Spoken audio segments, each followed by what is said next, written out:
Thank you very much. It's very familiar territory, news conferences, because we used to give them on a almost daily basis. I think we probably maybe won the nomination because of news conferences, and it's good to be with you.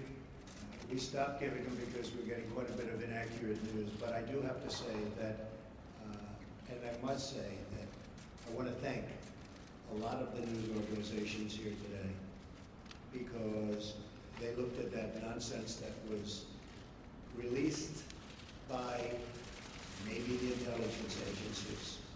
Who knows? But maybe the intelligence agencies, which would be a tremendous blot on their record if they in fact did that. A tremendous blot. Because a thing like that should have never been written, it should never have been had, and it should certainly never have been released. But I want to thank a lot of the news organizations, for some of whom have not treated me very well over the years, a couple in particular, and they came out so strongly against that fake news and the fact that it was written about by primarily one group and one television station. So I just want to compliment many of the people in the room. I have great respect for the news and great respect for freedom of the press and all of that, but I will tell you there were some news organizations, with all that was just said, that were so professional, so incredibly professional, that I've just gone up a notch as to that, I think. Okay? All right. We've had some great news over the last couple of weeks. I've been quite active, I guess you could say, in an economic way for the country. A lot of car companies are going to be moving in. We have other companies. Big news is going to be announced over the next couple of weeks about companies that are going to be building in the Midwest. You saw it yesterday, Fiat, Chrysler. Big factory going to be built in this country as opposed to another country. Ford just announced that they stopped plans for a $1 billion plant in Mexico, and they're going to be moving into Michigan and expanding very substantially an existing plant. I appreciate that from Ford. I appreciate it very much from Fiat Chrysler. I hope that General Motors will be following, and I think they will be. I think a lot of people will be following. I think a lot of industries are going to be coming back. We have to get our drug industry coming back. Our drug industry has been disastrous. They're leaving left and right. They supply our drugs, but they don't make them here to a large extent.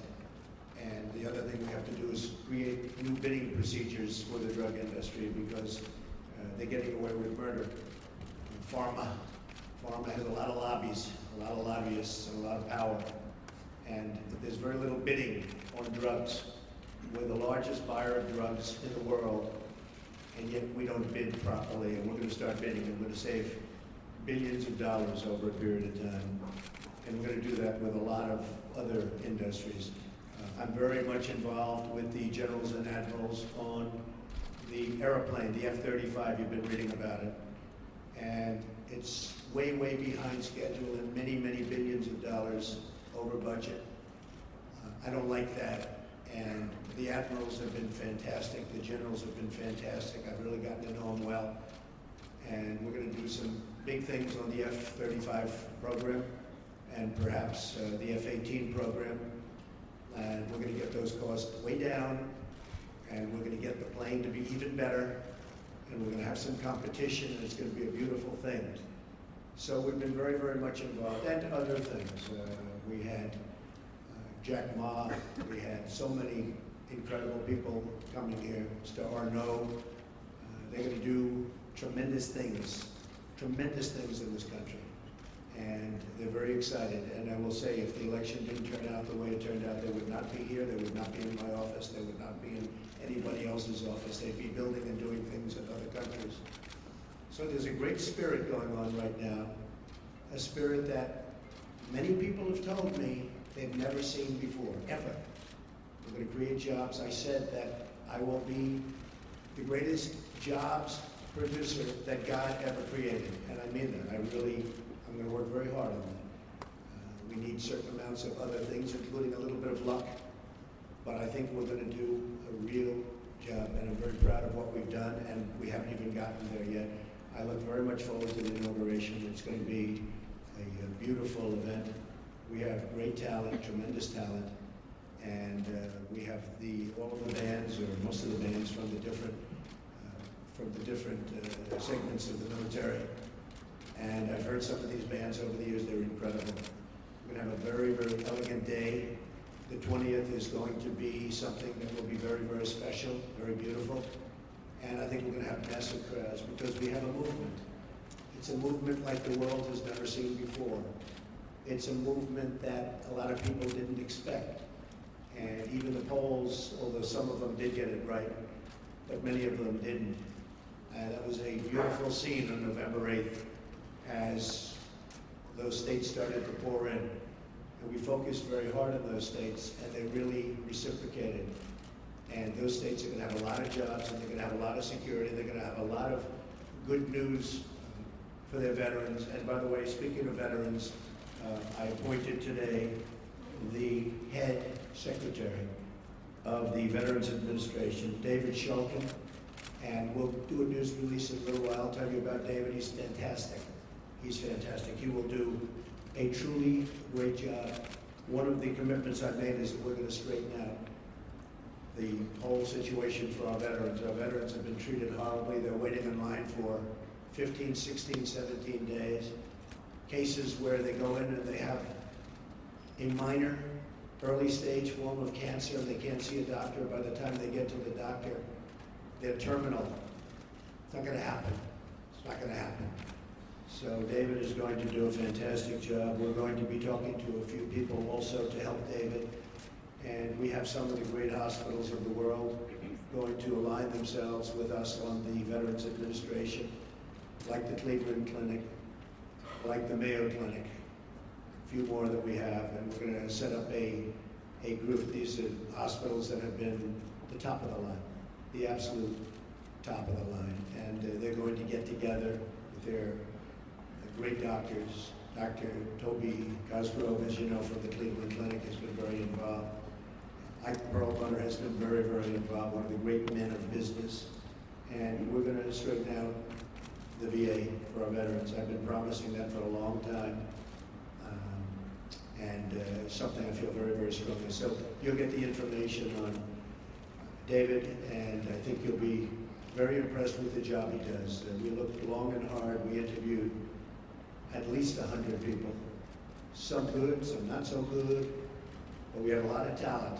And we think this election will be something that will, with time, straighten it out, and straighten it out for good, because our veterans have been treated very unfairly. Okay. Questions? Yes. John? Mr. President-elect, thank you so much. Thank you. Appreciate it. A couple of aspects of the intelligence briefing that you received on Friday that we're looking for further clarification on. Sure. First of all, did the heads of the intelligence agencies provide you with a two-page summary of these unsubstantiated allegations? And secondly to that, on the broader picture, do you accept their opinion that Vladimir Putin ordered the hack of the DNC and the attempted hack of the RNC? And if you do, how will that color your attempts to build a relationship with a leader who has been accused of committing an act of espionage against the United States? These meetings, as you know, are confidential, classified, so I'm not allowed to talk about what went on in the meeting. But we had many witnesses in that meeting, many of them with us.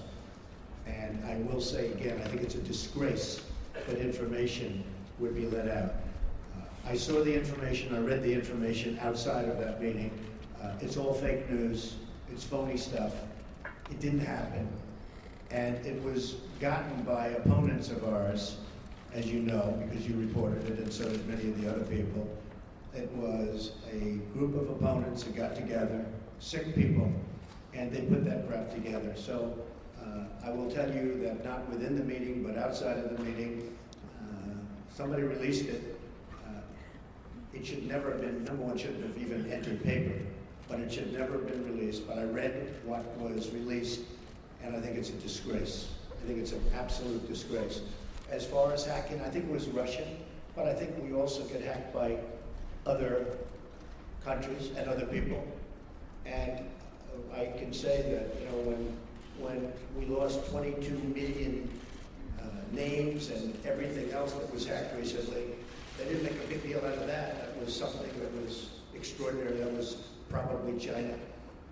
we have much hacking going on. One of the things we're going to do, we have some of the greatest computer minds anywhere in the world that we've assembled. You saw just a sample of it 2 weeks ago up here where we had the 6 top people in the world that were never in the same room together as a group.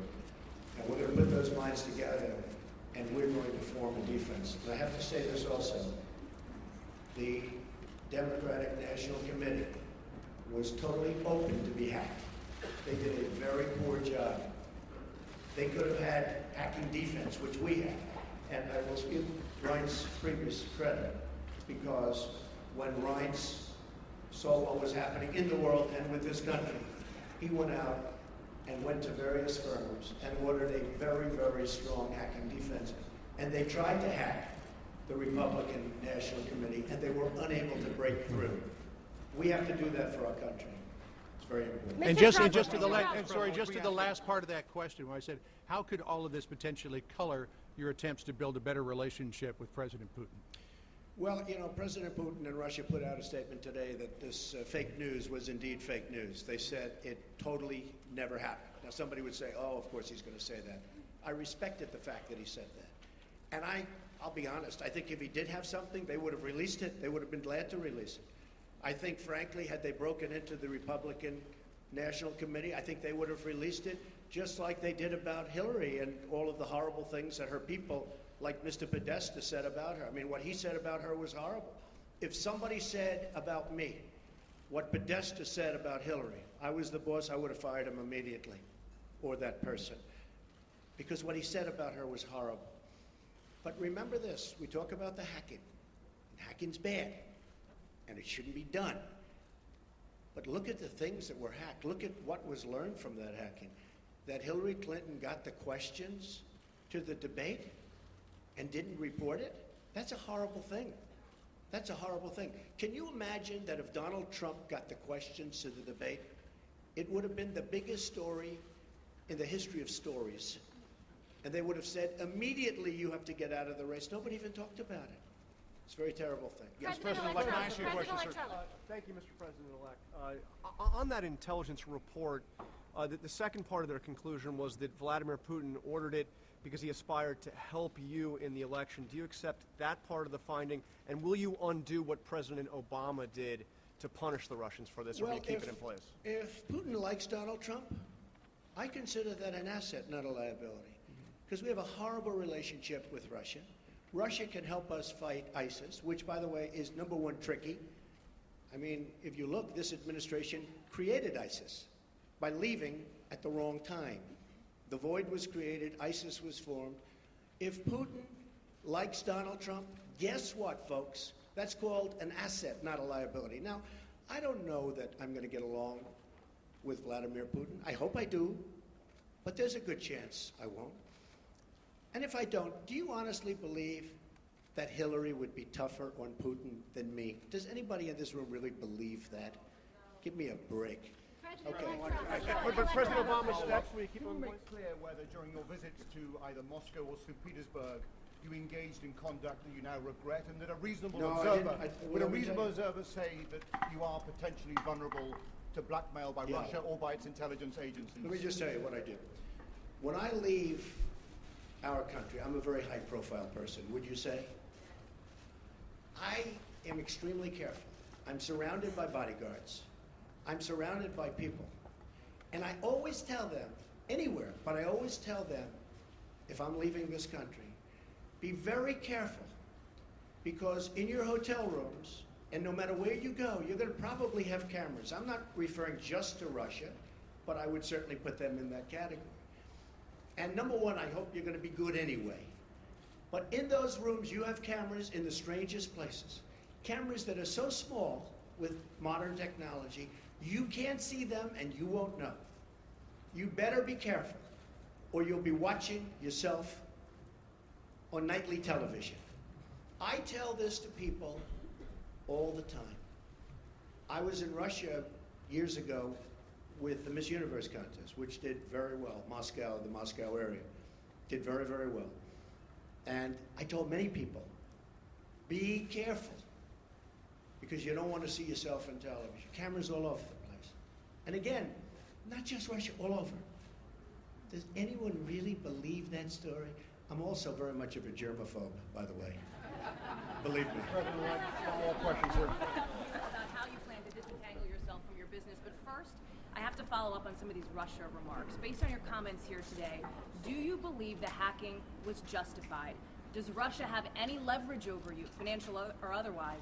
And if not, will you release your tax returns to prove it? So I tweeted out that I have no dealings with Russia. I have no deals in Russia. I have no deals that could happen in Russia because we've stayed away.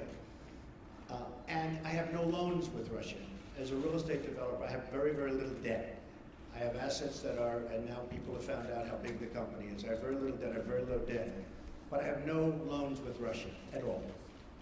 And I thought that was important to put in. I certified that. So I have no deals, I have no loans, and I have no dealings. We could make deals in Russia very easily if we wanted to. I just don't want to because I think that would be a conflict. So I have no loans, no dealings, and no current pending deals. Now I have to say one other thing. Over the weekend, I was offered $2 billion to do a deal in Dubai with a very, very, very amazing man, great, great developer from the Middle East, Hussein Damak, a friend of mine, great guy, and was offered $2 billion to do a deal in Dubai, number of deals. And I turned it down. I didn't have to turn it down, because as you know, I have a no conflict situation because I'm president, which is, I didn't know about that until about 3 months ago, but it's a nice thing to have. But I don't want to take advantage of something. I have something that others don't have. Vice President Pence also has it. I don't think he'll need it. I have a feeling he's not going to need it. But I have a no conflict of interest provision as president. It was many, many years old. This is for presidents because they don't want presidents getting, I understand, they don't want presidents getting tangled up in minutiae. They want a president to run the country. So I could actually run my business. I could actually run my business and run government at the same time. I don't like the way that looks, but I would be able to do that if I wanted to. I'd be the only one that would be able to do that. You can't do that in any other capacity. But as a president, I could run the Trump organization, great, great company, and I could run the company, the country. I do a very good job, but I don't want to do that. Now, all of these papers that you see here, yes, go ahead. I just wanted to follow up on that before we get Sure. to conflicts. Do you believe the hacking was justified, and will you release your tax returns to prove what you're saying about no deals in Russia? Well, not releasing tax returns because, as you know, they're under audit. But every president since the 70s has had a gee, I've required never audit heard from the that. IRS. The Gee, last I've never 6 heard have that. released them. But as I've never heard president, that. sir, as You you're know, the only taking one that cares office, about my tax returns are the reporters. you don't think the American public is concerned No, about I that? don't think so. I won. Do you believe the When I became hacking? president. Do No, you- I don't think they care at all. I don't think they care at all. I think you care. I think you care. First of all, you learn very little from a tax return. What you should do is go down to federal elections and take a look at the numbers.